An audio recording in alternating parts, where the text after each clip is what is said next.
उमरजमध्ये चोरट्यांनी अक्षरशः थैमान घातले आहे। एका रात्री 3 दुचाकी पळवून नेत चोरट्यांनी पोलिसांसमोर मोठे आवाहन उभे केले आहे। ही संपूर्ण घटना सीसीटीव्ही कॅमेऱ्यात स्पष्टपणे कैद झाली असून परिसरात भीतीचे वातावरण निर्माण झाले आहे।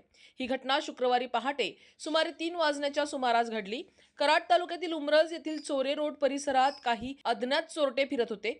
गणपती मंदिरासमोर उभी केलेली एक्सेस दुचाकी त्यांनी काही सेकंदात पळवून नेली।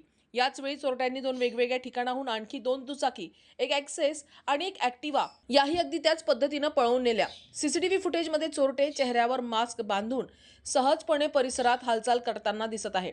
त्यामुळे हे चोरटे अत्यंत प्रोफेशनल पद्धतीने काम करत असल्याचे स्पष्ट होते।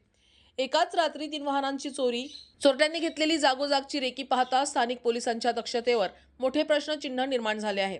नागरिकांमध्ये चर्चेला उधाण आले आहे। चोरटे इतक्या सहजपणे गाड्या घेऊन जातात, मग पोलीस नेमके काय करतात? एका रात्रीत 3 दुचाकी गायब झाल्यानं उमरज परिसरात भीतीचे सावट पसरले आहे। तर पोलिसांनी सीसीटीव्ही फुटेजच्या आधारे तपास सुरू केला आहे। मात्र चोरटे अद्याप फरार असून त्यांना लवकरात लवकर अटक करण्याची मागणी नागरिकांकडून होत आहे।